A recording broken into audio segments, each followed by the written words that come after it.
Welcome back to Coffee and Tea with CarrieVee, where we are talking all things leadership, communication, and life. We have an amazing guest with us today. Rebecca Davison is here with us today. And Rebecca, we're going to jump right in. What is setting your soul on fire today? Oh, that's such a good question. Thank you so much for having me, Carrie, because I love talking about living from the soul and conscious creation and what it really takes. There's so much information out there at the moment in regards to manifestation and what you need to do in order to manifest. And I think people are often quite shocked when they come to go, okay, I want to create an amazing life, but realizing that you are actually creating already.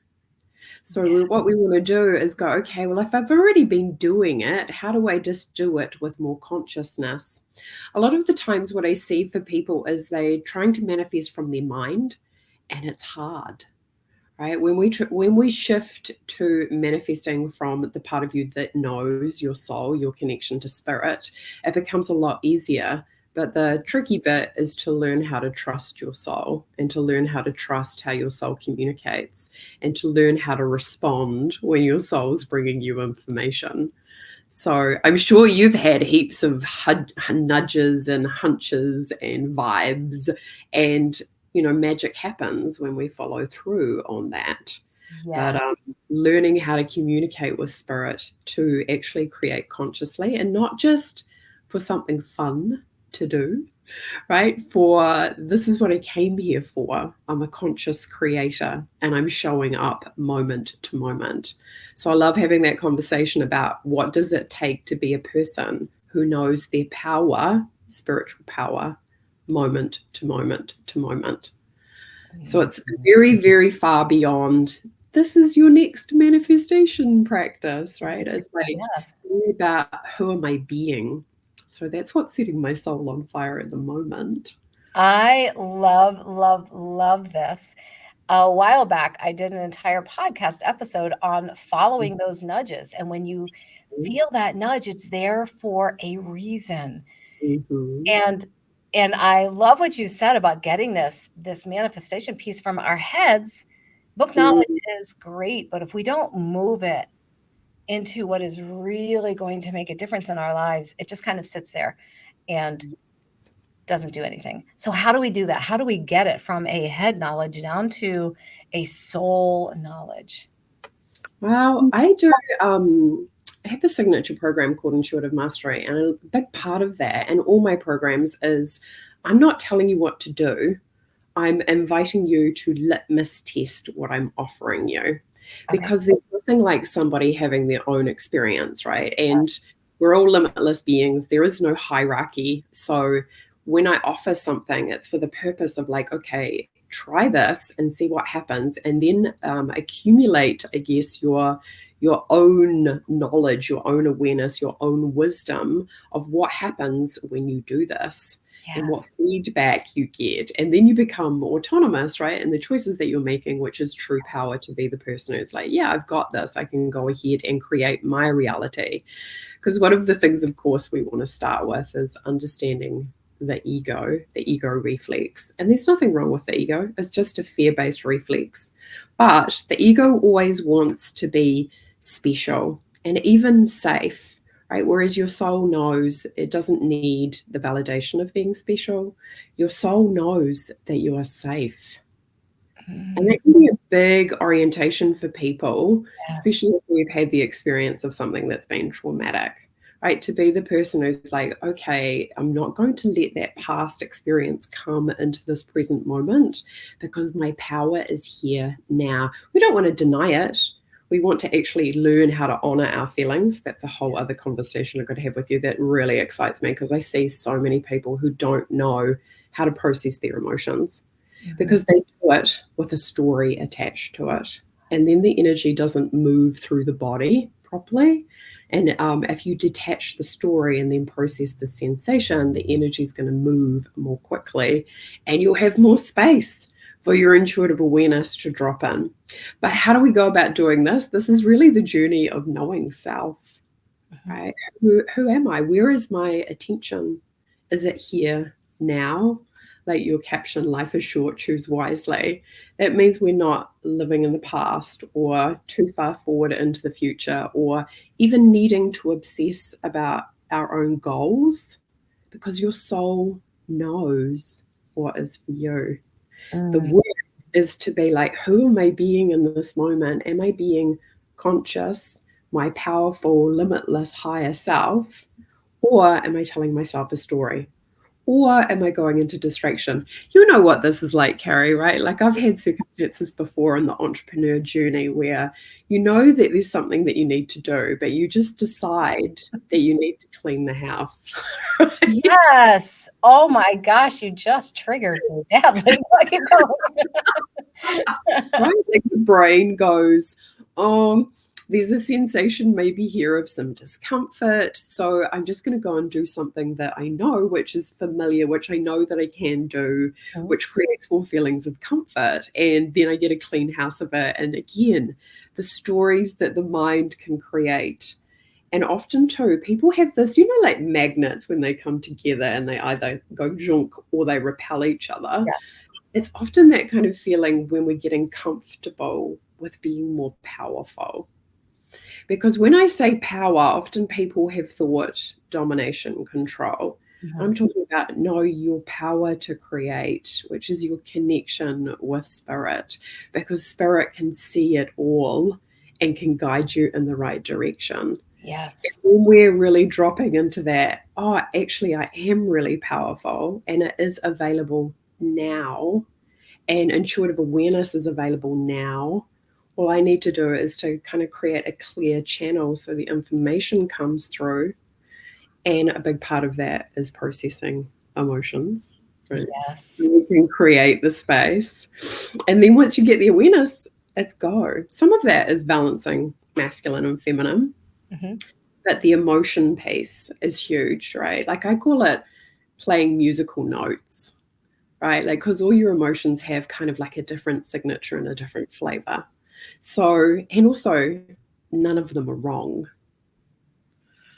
It's a Hmm. huge thing, right? The brain, I'm Yes. sure you've come across this before, like when we have rage or grief, a lot of those feelings for people are in silence. Especially for women, for example, with anger. Like, you don't often see angry women Hmm. social media because it's not acceptable, it's not attractive, there's a lot of judgment around it, Hmm. there's a lot of condemnation. So women often are having to deal with these emotions, not having any guidance and doing it in private. Right? It Mm. can create feelings of isolation and Yes. disconnection, and it's not safe for me to be me, for me to be a woman, for me to be a human. Yes. So yeah, yeah, yeah, All you of know those what I'm things. talking Yes. about. I know Yeah. exactly what you're talking about. Yes. Yeah, and I'm sure other people can relate too because it's this feeling of like, like sometimes anger can be really subconscious, but it's Yes. such an amazing propellant, right? Like when we know how to process anger, it can take you into your ideal outcome so quickly. Not because of the anger itself, but Mhm. just because of the potency of it, the Yes. fact that it has such a volume. Right? It's just like, woo! And again, this is why we want to be the alchemist once we understand what it is to process emotional energy correctly. So if you don't mind, let's stay on this for a minute. Because I know that there are many listening saying, okay, how do I take this anger or how do I take this grief or how do I take this Mhm, jealousy?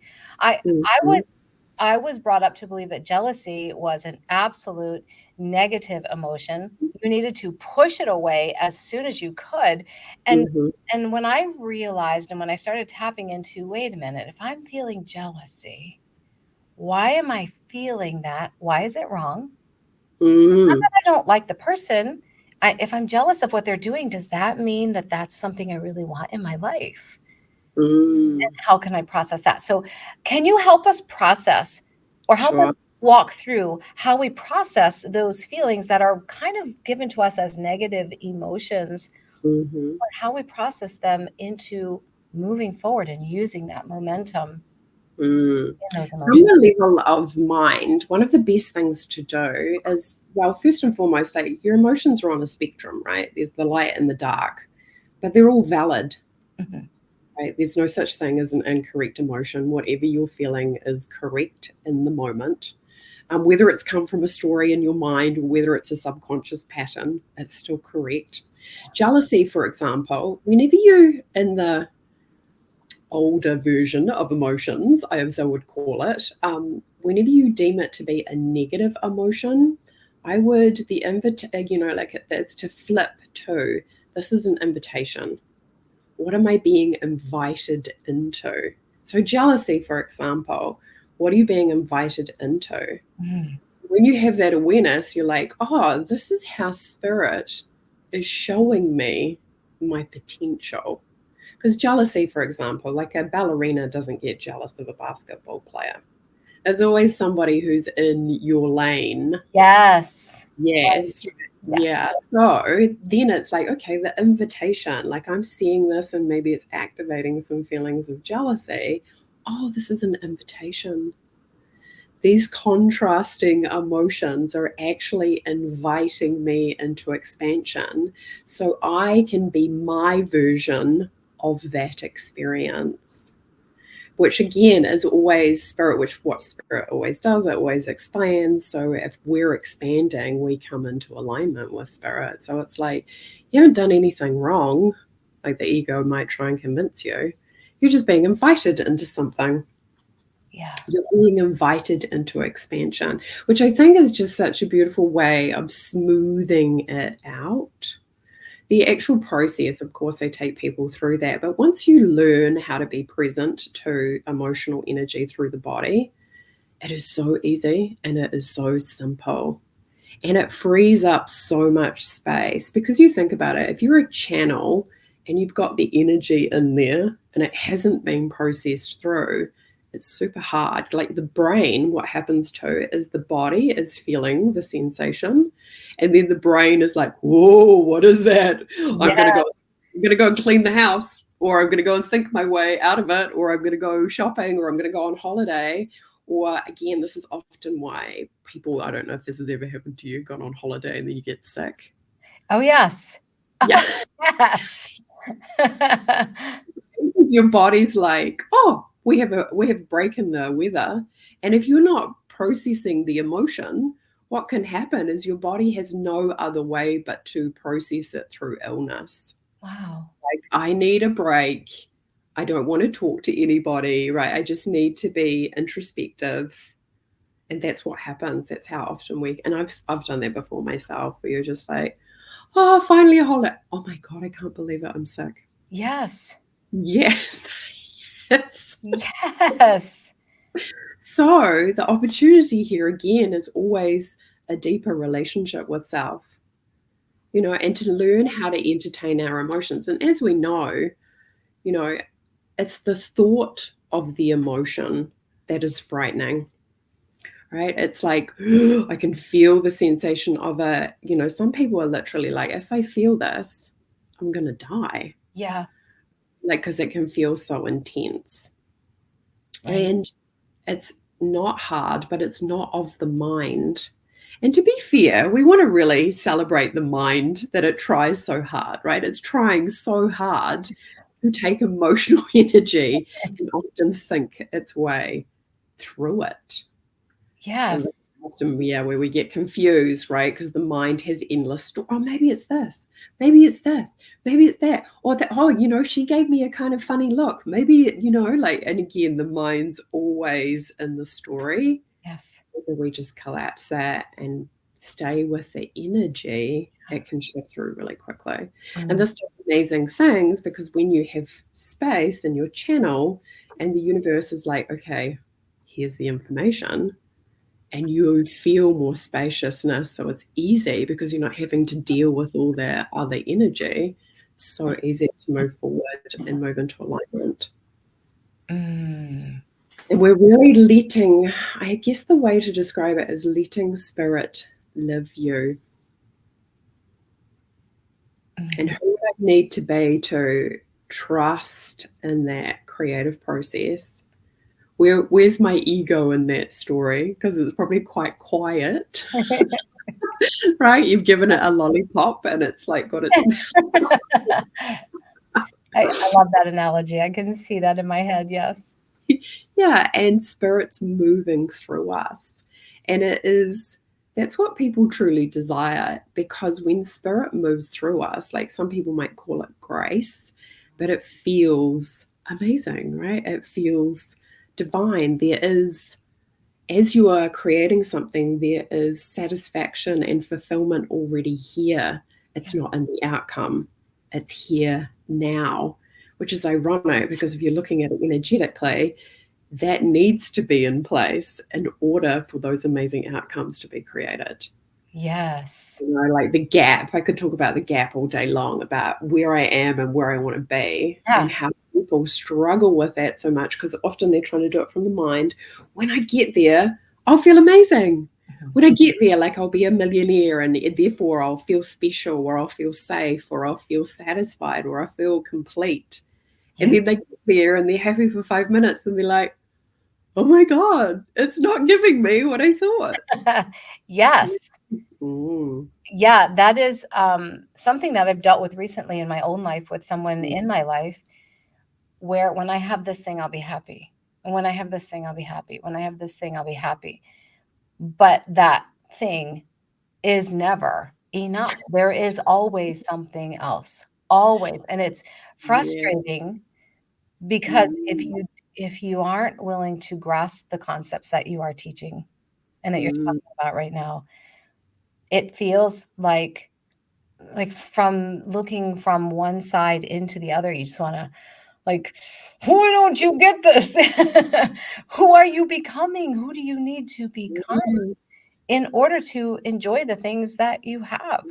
Because it's Yes. never about the thing, is it? No, no. And it's the donkey and carrot scenario. Like, I never get there. I never get there. Yes. The goalposts keep on shifting. And this is the ego, like pushing it around the sandbox, right? It's like, oh, I never get to just be in the energy of enjoyment. I actually work with a lot of people who are wealthy, but they still feel like they're living in lack. Wow. And it's actually quite shame based a lot of the time, because they're like, they've worked so hard, often ignoring those emotions, which are their motivator. And then they create massive success. And then they're like, oh my God, this isn't what I thought it was going to be. And then they realize they have to go here. They have to look inward instead of being external in the pursuit of success or money. And then it's like, okay, I've already created the external success. What does inner success look like? What does it look like to have an amazing relationship with self and to be able to see clearly all the times and places that you did overcome, or you did? Because again, a lot of people are so brilliant at creating, but they're so not good at self-acknowledgement. Mm. Because it's always like when it's set up with the carrot and the donkey, it's always out there. Yes. As opposed to like, wow, man, I took the carrot off the donkey, right? And now me and the donkey are riding and having the best time, and the donkey's eating the carrot, and I'm good, and this is amazing. Yes. I didn't Yes. even Yes. think of it that way. How Mm, how do you help someone? What would be maybe the first step in helping someone take that carrot off and mm, actually realize life is awesome? mm. How do we do that? How do you do that? One of the first steps, really, especially in the intuitive pathway, is to get out of your head, right? Which really looks like, oh, where am I going? Into the body. The body has so much wisdom that the mind does not. I often call my mind Lassie, because you know how like you just be minding your own business and then a thought bubbles up, and before Yeah. you know, Lassie has run off and she's bounced over like several fences, and you're like, whoa, look at you go. You have just gone, I was just here, and now I'm like over here. And I'm sure people can relate to this, like looking at social media, and before you know it, Yes. you've gone down several wormholes. Yes. Way too But yeah, the work starts to become where, okay, I'm not my thoughts. I'm not even my mind.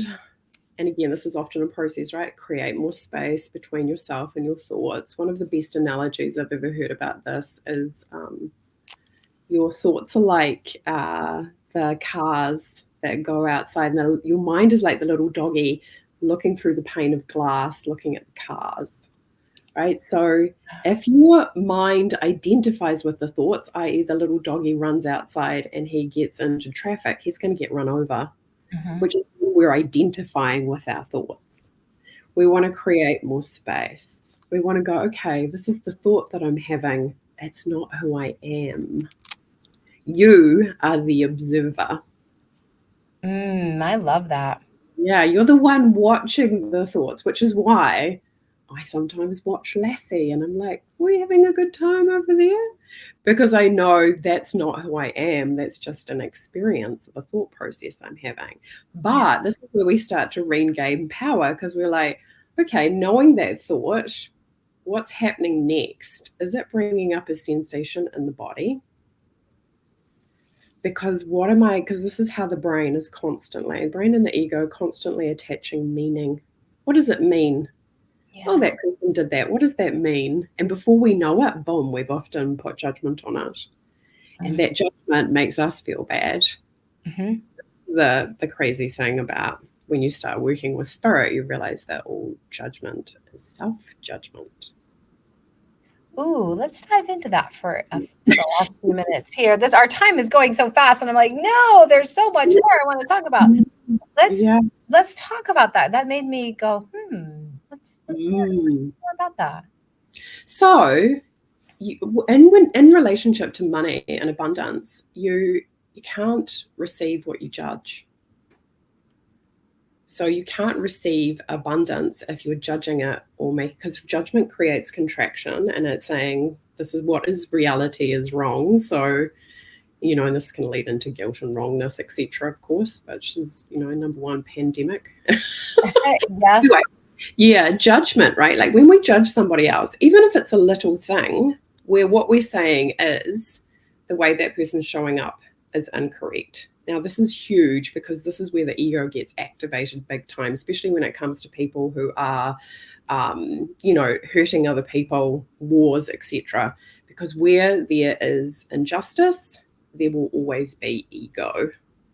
And the ego thrives off injustice. Okay. But for our own personal self, to create more happiness and more expansion in our energetic field, which means that we have more capacity to create, if we realize that when we judge others, we're creating a kink in our hose, right? We're creating resistance, and we have a choice, right? Somebody cuts you off in traffic, it might be easier to go, okay, I'm just going to let you go.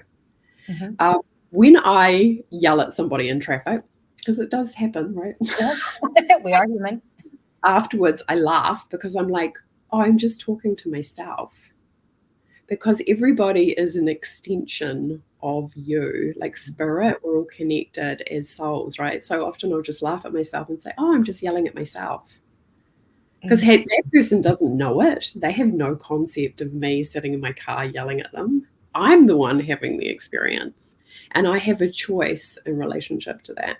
So let's say, like, if I'm judging money, I'm literally repelling it away from me. And this is often what happens. They help people in their money relationship, where it's like, if you are making really wealthy people wrong, you are blocking yourself from receiving money. Because you're not going to do money the same way they do it. But if you are judging the way they spend it or the way they've created it, you're saying that's wrong. You want to get to a place where you can shift the resistance inside of yourself, so there is no contraction, because you're making it more difficult for the universe to give to you, because you're putting contraction in your channel. Yes. Makes sense. So when we judge somebody, and again, this is why forgiveness again is so important when it comes to abundance. People don't connect those two things. They're imperative, because again, it's about keeping your channel open. How can you keep your channel really open if you've got this big kink of, oh, that person's always going to remain unforgiven in my life? So it's not the easiest work, but because the ego's going to go, it's not safe to forgive that person, or they really hurt you. And again, if you've done forgiveness before, you'll know it's about giving to yourself Yes. Yes. 100%. Yeah, it's the gift you give yourself, which is the gift of expansion Mm, and no resistance, and therefore the universe can give to you more. yes. One of the things I love about spirituality is it makes life more and more simple. It Mhm. just becomes more and more easier to go, okay, I'm in resistance. What do I need to do to come back into a place of expansion? It gets Yes. really simple. You really understand binary code, you know, the 0 and the 1. Yes. It's like, am I coming from my soul self or am I not? Am I in alignment with my creations or am I not? It gets really, really simple. That's what I love. Yes. It's like, and I think all of us know that life essentially, when you're in flow, it gets to be simple. Yes. It gets to feel easy, even if challenging things are happening. Who you're Yeah. choosing to be and how you're responding is so powerful. Yeah. I Yeah. I remember being in a conference one time and the speaker was saying that they really disliked the phrase "make it happen," which remember when that was a big thing? Everything was "make it happen." It was on journals and it was everywhere, "Make it happen." I made it my password for everything, which it isn't Mhm. anymore, so I can say that, but I thought it was, "Yeah, I'm gonna make this happen."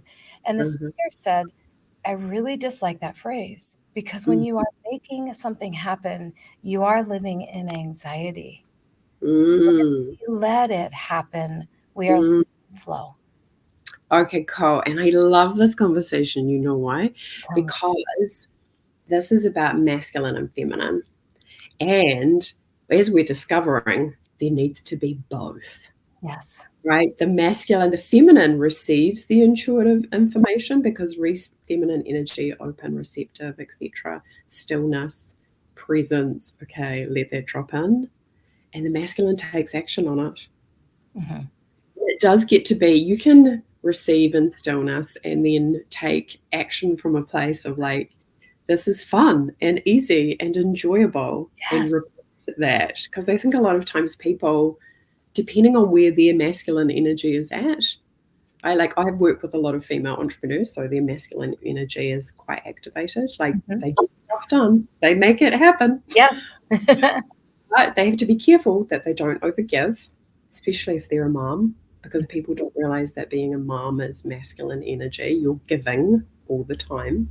Mhm. So for a woman to be still, to have her own time, and it's not just about a spa day, right? It's about I get to be open and receptive moment to moment, Yes. and keeping my energy open.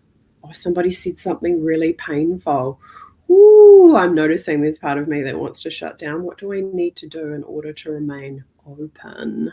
That's Mm. where stories at. And again, becomes so much easier when you know how to process those emotions. Yes. Yeah.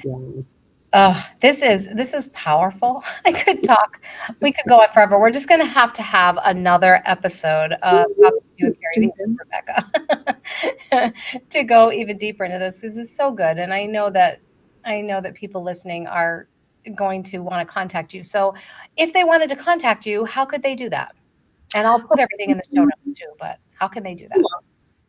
Yeah, I have a free gift, which is really about activating your ideal self, Yeah. right?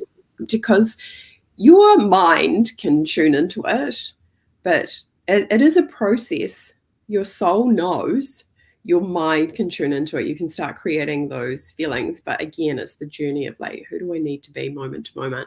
Probably the best place to go is my website, which is just www.rebeccadavison.life, Life, and connect that way. I have a couple of Facebook groups as well, which are pretty active, where I share a lot of information. So that's always good to go for. You Yeah. know, I've got heaps of videos there in terms of free information if people are wanting to dive in. Oh, Yeah. that's fabulous. I'll be diving in myself, so Oh, good, good, do that. good.